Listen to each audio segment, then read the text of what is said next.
If your last name is MacDonald, Cameron, Fraser, Murray, Stewart, McLean, McPherson, Grant, Gordon, Chisholm, Robertson, McIntosh, Drummond, Ogilvy, or Farquharson, stop what you're doing, because what I'm about to tell you is going to permanently change the way you see your family name. Because there is a document, a real archived British government document, a shipping manifest, a bill of lading essentially, requesting payment from the King of England for the cost of transporting human cargo across the Atlantic Ocean. And on that manifest, listed by name, by parish, by county, are your ancestors, not as passengers, not as immigrants, not as adventurers chasing a new life, as prisoners, as property, bought and sold on the docks of Virginia and Maryland and South Carolina for as little as 10 pounds a head. They came to America in chains, and the story of how they got there is one of the most deliberately buried chapters in the history of the English-speaking world. Let's start at the very beginning, because without the beginning, nothing that follows makes any sense. In 1688, King James II of England, James VII of Scotland, was driven from his throne by his own son-in-law, William of Orange, in what the winners called the Glorious Revolution, and what the losers called a coup. James was Catholic. William was Protestant. Parliament wanted Protestant rule. James went into exile in France, and with him went the legitimate claim, the Stuart claim, to the crown of Britain. But the Stuarts didn't disappear. They waited. Their supporters, called Jacobites, from Jacobus, the Latin for James, kept the flame alive across the Scottish Highlands and the Catholic communities of Ireland, among the Scottish diaspora in France. The Jacobites believed, with religious conviction and clan loyalty running bone deep, that the rightful king was not the Hanoverian sitting in London. The rightful king was the man in exile, and one day he would return. That day came twice. First in 1715, when James II's son, called the Old Pretender, launched an uprising that ignited the Highlands and collapsed at the Battle of Preston. Then again in 1745, when the Old Pretender's son, Charles Edward Stuart, Bonnie Prince Charlie, the Young Pretender, landed on the west coast of Scotland with 7 men, raised an army, captured Edinburgh within 6 weeks, and drove south into England so fast that the British government in London began packing its bags. At the moment of his greatest advance, Charles' army stood at Derby, just 120 miles from London. The city was in panic. The Bank of England began paying out in shillings to slow a bank run. George II was rumored to be preparing to flee to Hanover. And then, inexplicably fatally, the Jacobite commanders voted to retreat. They turned back north toward Scotland, and everything that followed was the consequence of that single decision. On April 16, 1746, on a boggy, windswept moor called Culloden, near Inverness in the Scottish Highlands, the Jacobite army faced the Duke of Cumberland's government forces in the last pitched battle ever fought on British soil. It lasted less than an hour. The Jacobites were outnumbered, outgunned, exhausted, starving, and positioned on ground utterly wrong for their style of warfare. The Highland Charge, that terrifying screaming rush that had broken professional armies before, ran into artillery fire and disciplined musket volleys. The field became a slaughterhouse. In 40 minutes, between 1,000 and 2,000 Jacobite soldiers were dead. But the killing didn't stop when the battle ended. That is crucial to understand. The Duke of Cumberland issued orders that very afternoon that virtually no prisoners were to be taken. His soldiers spent the next 2 days moving systematically across the moor, executing the wounded where they lay. Villages suspected of harboring Jacobite sympathizers were burned. Livestock were seized. Food supplies were destroyed. The actions earned Cumberland a nickname that followed him for the rest of his life: the Butcher. Then came the arrests. In the weeks and months after Culloden, government forces swept through the Highlands collecting prisoners, men, women, children, anyone associated with the rising, anyone suspected of Jacobite sympathy, anyone who'd had a relative in the Jacobite army. By the time the roundup was done, 3,470 people were in custody. 3,470 people. The Scottish History Society documented them in 3 volumes, a work called Prisoners of the 45. That number includes men and women and young boys barely in their teens. They were held first in makeshift jails across the Highlands. Then they were loaded onto prison ships moored in the harbor at Inverness, vessels so overcrowded and filthy that the Hanoverian authorities had to anchor them far out in the Firth, away from town, because the smell drifting off the hulks was becoming a nuisance to the residents.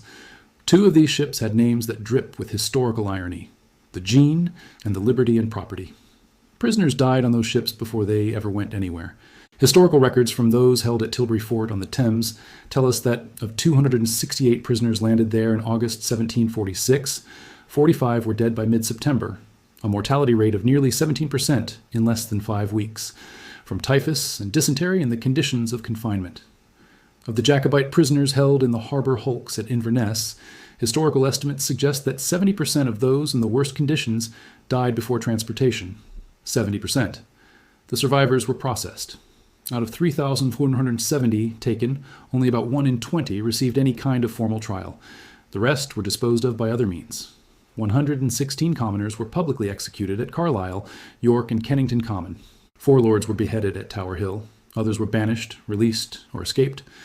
But for 936 of them, the judgment was transportation. They were to be shipped to His Majesty's plantations beyond the seas, there to remain for a period of 7 years, to labor in the service of whoever purchased their indenture on the docks of the New World. 936 people, condemned to forced labor in America, not for stealing, not for murder, for the political crime of believing that a different king should sit on the throne of Britain. And this is where the surnames begin to matter, because the Jacobite prisoner lists are real. They survive. They are held at the British National Archives, the Public Record Office, the Scottish History Society collections, and they are dense with the great surnames of the Scottish Highlands. After the 1715 Rising, 636 Jacobite prisoners were transported to the American colonies across a fleet of ships whose names you should know because somewhere in the hold of one of them may be the ancestor whose surname you carry today. The Scipio, sailing from Liverpool on March 30th, 1716 with 95 prisoners. The Friendship, Captain Michael Mencken commanding, bound for Maryland or Virginia with 80 prisoners. The Susanna, Captain Thomas Bromhall, bound for South Carolina with over 100 prisoners. The Godspeed, the same name as one of the ships that carried the original Jamestown colonists, carrying 54 prisoners toward Virginia, though her captain ended up leaving them in Maryland. Elizabeth and Anne, 126 prisoners bound for Virginia and Jamaica. The Hockenhill, 30 prisoners bound for the Leeward Islands. These ships carried men recorded by name, by occupation, by home parish. The lists include Camerons from Lochaber, Frasers from Inverness-shire, Gordons from Aberdeenshire, Grants from the Cairngorms, Murrays from Perthshire, MacDonalds from across the vast territory that Clan Donald once called its own. These were not abstractions. They were named human beings with addresses. The record for one prisoner reads, Fraser, John, Inverness-shire. The record for another, Cameron, Donald. The list goes on for pages. After the 1745 Rising, in Culloden, the machinery of transportation was even more systematic, because the British government had learned from 1715 and was determined this time to be thorough. The most documented of the post-Culloden transport ships is the Veteran, which sailed from Liverpool on May 8, 1747, carrying approximately 150 prisoners bound for the Leeward Islands, specifically for Antigua, where they were to be sold to plantation owners in the Sugar Islands. The manifest of the Veteran is considered by historian David Dobson to be, in his words, the best description of individual immigrants of the colonial period. It includes men, teenage boys, and 15 women, among them a group of 7 who had been held together in captivity for 18 months and still refused to be separated. The British government paid the owner of the Veteran $5 per head to transport those prisoners. On the docks of Antigua, they would have sold for approximately $10 each. The difference was pure profit for the colonial market. The prisoners of the Veteran were cargo with a price on their heads, calculated to the pound sterling. As it happened, the Veteran never reached Antigua. A French privateer called the Diamond intercepted her off the coast and captured the ship. The French, who supported the Stuart cause, took the Jacobite prisoners to the nearby French colony of Martinique, where the colonial authorities freed them. 150 people who were days away from being auctioned on a Caribbean dock walked off that ship free. It is one of the few moments in this entire story where something goes right. Most of the others were not so fortunate. What happened to a Jacobite prisoner who arrived on the docks of Virginia or Maryland or South Carolina? Let's be precise about this, because imprecision has allowed the story to be minimized. They were sold as indentured servants. The legal category matters, and it also has limits. An indentured servant was bound to labor for a set period, typically 7 years, without wages, without freedom of movement, without the right to marry, without their master's consent, without almost any of the legal protections that a free person enjoyed. They could be bought and sold. Their indenture, their contract, was a commodity, transferred between owners like livestock or equipment. If their master died, they went to whoever inherited the estate. If their master decided to move, they went too. For 7 years, they were property. The distinction between indentured servitude and chattel slavery is real and should not be erased. An indentured servant had a fixed term. An enslaved person had no term, and their children were born into the same condition by law. These are not equivalent categories of human suffering, and intellectual honesty requires acknowledging that distinction. What is also true, and equally requires acknowledging, is that the conditions of forced indentured servitude in the tobacco and rice plantations of the colonial Chesapeake were brutal by any measure. Mortality rates among white indentured servants in colonial Virginia and Maryland were severe, particularly from malaria, typhoid, and the physical toll of plantation labor in a climate none of these Highlanders had ever experienced. James Patillo is one of the few Jacobite transported prisoners whose subsequent American life is documented in any detail. He arrived in Virginia in 1716 following the First Rising. He served out his indenture on the tobacco farms of the Chesapeake. When it ended, he was granted 242 acres on Waqua Creek in Brunswick County, Virginia. By 1728, he had become a tobacco inspector. His trajectory, from prisoner to landowner, represents the best possible outcome, and the fact that it is notable tells you how rare it was. The governor of Virginia, at the time of the 1716 transportations, Alexander Spotswood, was unusual in his attitude toward the Jacobite prisoners. He saw them not as dangerous criminals, but as potentially useful settlers. He welcomed them, extended patronage to some, and personally took at least one as an indentured servant on his own estate. He wrote letters on behalf of others. In his correspondence, the Jacobite prisoners appear as unfortunate men caught in a political conflict, not as criminals to be punished. His letters are preserved. They are part of the Virginia Calendar of State Papers.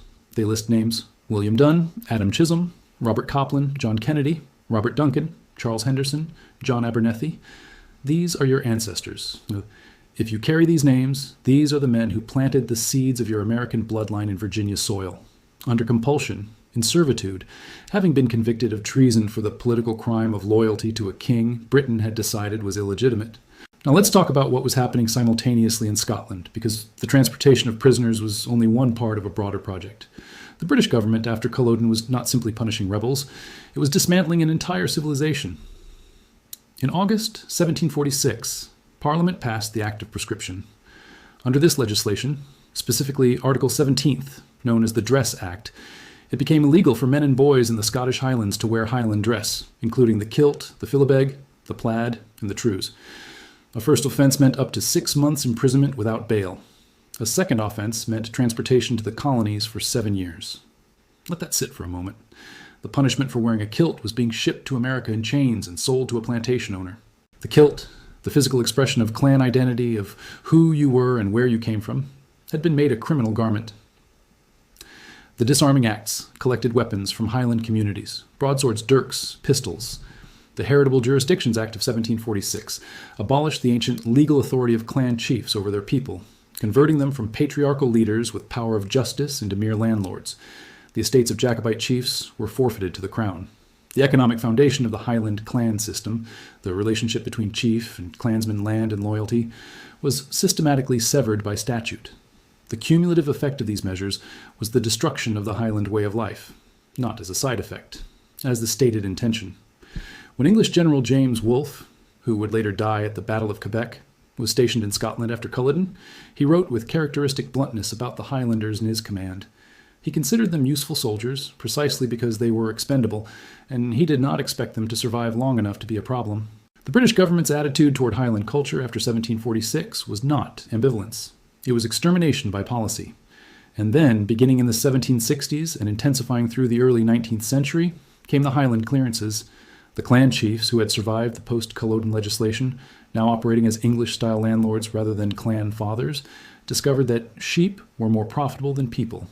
The remaining communities of the Scottish Highlands, the families who had not been transported as prisoners, had not fled as refugees, had not died in the reprisals, were cleared from their ancestral glens to make way for sheep farming.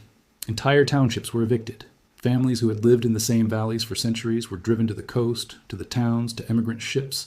They went to Canada, they went to Australia, they went to America. And they carried their surnames with them: Cameron, Fraser, MacDonald, Murray, Stewart, McLean, McPherson, Grant, Gordon, Chisholm. These names arrived in America in multiple waves by multiple means, some in chains in the holds of prison ships in 1716 and 1747, some as voluntary emigrants in the 1760s and 1770s, some as clearance refugees in the early 1800s. The name came through, regardless of the circumstances. Because names compress history, because the chain of transmission from father to child is direct and mostly unbroken. The surname you carry today connects you to a specific geography, a specific clan, a specific set of decisions made in a specific moment of history. Here is what that history actually produced. The Scottish Highlanders who came to America, by whatever means, settled with extraordinary tenacity in specific regions, and they transformed those regions. The upper Cape Fear River Valley of North Carolina became so densely Highland Scottish that Gaelic was the dominant language for generations. The community there predates the Declaration of Independence. Flora MacDonald, the Jacobite heroine who had helped Bonnie Prince Charlie escape capture after Culloden by dressing him as her maid and sailing him across to the Isle of Skye, emigrated to North Carolina in 1774 with her husband Allan MacDonald and settled in that Cape Fear community. The woman who had risked her life to save the Jacobite prince ended up in America, in a colony that would within 2 years be at war with the crown she had always opposed. The irony is almost too large to hold. Jacobite prisoners transported in chains to the American colonies in 1716, Jacobite refugees fleeing to America after Culloden in 1746, Jacobite settlers arriving in North Carolina in the 1770s, and then 1776, the American Revolution, a rebellion against the very crown that had transported their ancestors in chains, burned their villages, stolen their chiefs' estates, banned their clothing, and tried to erase their civilization. Some of those Highland Scots fought for the British in 1776, partly out of loyalty to the crown, partly because they had made their accommodation with the Hanoverian order, partly out of simple pragmatism. Others, and this is the strand that history tends to forget, had been brewing a resentment for 60 years, a resentment that was generational, that had been passed down at kitchen tables and in the stories told about grandfathers who arrived in Virginia with chains around their wrists and indenture papers in someone else's hand.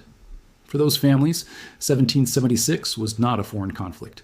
It was the continuation of a war that had started on a moor in Scotland in April 1746.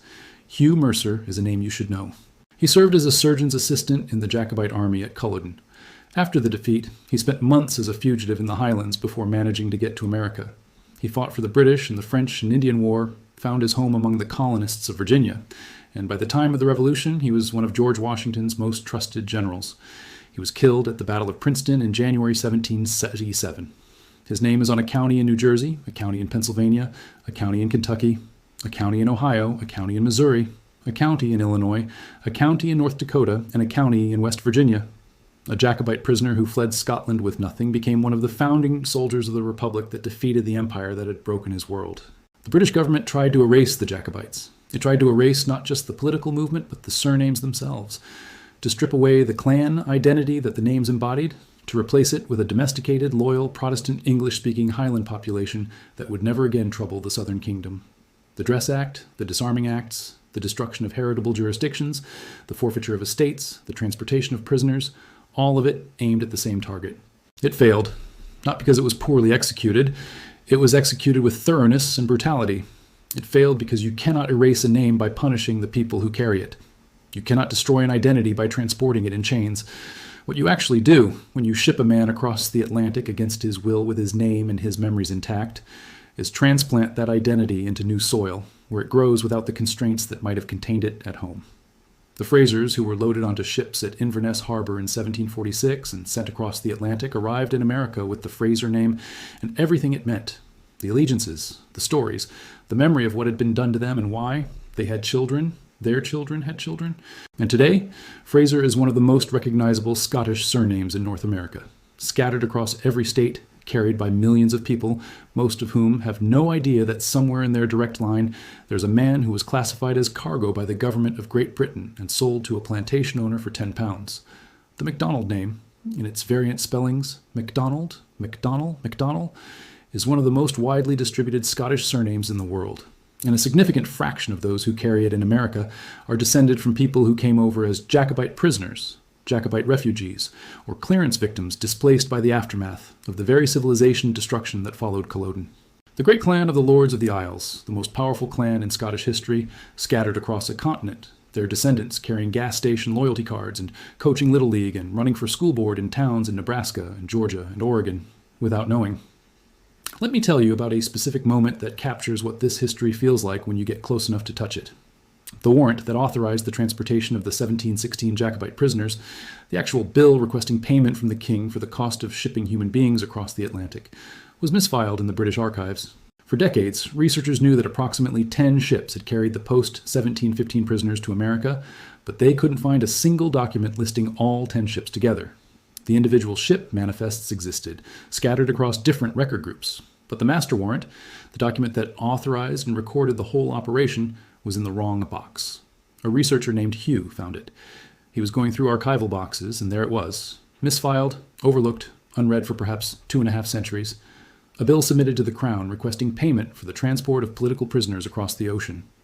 When it was cross-referenced against the existing ship manifests, the pieces locked together. The full list of 636 names, now sortable by ship, came into coherent view for the first time since the 18th century. 636 names. Human beings so completely processed by a government's machinery of punishment that their individuality had been reduced to a line on a bill. Fraser John Inverness, Cameron Alexer, Gordon, Grant Ropt, Kildrumey, Aberdeen. They are not footnotes, they are ancestors. Here is what you need to do with this information. If you carry any of the Jacobite surnames, and the full list is long, because the Jacobite cause drew from across the Highland clans and even from lowland families and English Jacobite sympathizers, the path to your specific ancestor begins in the right archives. The Scottish History Society's 3-volume Prisoners of the 45 is the foundational source for post-Culloden prisoners. The Immigrant Ships database at immigrantships.net maintains transcribed passenger lists for the 1716 transports. David Dobson's Directory of Scots Banished to the American Plantations, 1650-1775, published by the Genealogical Publishing Company, is the most comprehensive single reference. The British National Archives holds the original warrants at Colonial Office Reference, CO 5R190. The Virginia Calendar of State Papers has records of specific prisoners who arrived in that colony. These records exist. They are accessible. For the first time in history, digitization and indexing have made it possible for an ordinary person sitting at a computer to pull up a list and look for their name. The work of finding your specific ancestor is real genealogical work. It takes time, patience, and the willingness to follow chains of evidence across multiple databases. But the records are there. Your ancestor's name may be there. The ship that carried them, the colony that received them, the master who bought their indenture. Some portion of this information has survived. And when you find it, what you are holding is not just a genealogical curiosity. You are holding the answer to a question that most people in your family have probably never thought to ask. Not where did my family come from, but how did my family get here? Not what country did they emigrate from, but what crime did the government of Great Britain accuse them of, and what ship did it put them on, and how much did it charge the plantation owner per head? The Jacobite cause is sometimes treated as a romantic lost cause. Bonnie Prince Charlie and his tartan, the broken charge at Culloden, the pipes playing a lament for a civilization that died on that moor. There is romance in it. The romance is not entirely false. The Jacobite Rising was a genuine political movement rooted in real grievances about legitimate succession and religious freedom and the autonomy of the Scottish people against a parliament in London that had absorbed them by treaty and then treated them as a problem to be managed. But the romance has a cost when it crowds out the harder truth. The harder truth is that the British government's response to the Jacobite Rising of 1745 was one of the most systematic acts of ethnic and cultural suppression in the history of the British Isles. The transportation of prisoners, the banning of Highland dress, the destruction of clan structures, the forfeiture of estates, these were not incidental punishments. They were an intentional program of cultural erasure directed at a specific people in a specific place. And the survivors of that program are everywhere. They are in North Carolina and Virginia and South Carolina, where the first transported prisoners arrived in 1716. They are in the Cape Fear communities, where Highlanders built a Scotland in miniature in the Carolina wilderness. They are in the names on Revolutionary War rosters. Men fighting the British Empire that had, within living memory, shipped their fathers and grandfathers across the Atlantic in the holds of ships. They are in the county names and the street names and the place names of the American South, which is more densely Scottish named than most Americans realize. And they are in your surname. If it is on the list, MacDonald, Cameron, Fraser, Murray, Stewart, McLean, McPherson, Grant, Gordon, Chisholm, Robertson, McIntosh, Drummond, Ogilvy, Farquharson, McLaughlin, McLeod, Macmillan, McFly, McLaren, Ferguson, Menzies, Sinclair. There's a bill of lading in the British National Archives. There's a warrant requesting payment from the King of England. There are ship manifests from Liverpool docks in 1716 and 1747. There are names on those manifests, and those names have descendants in America right now, today, most of whom have no idea that their American story begins not with a choice, not with a dream, not with a steamship ticket purchased at a port in the old country, but with chains. That is where your name came from. That is what it survived, and it is yours to carry forward, knowing what carrying it actually means.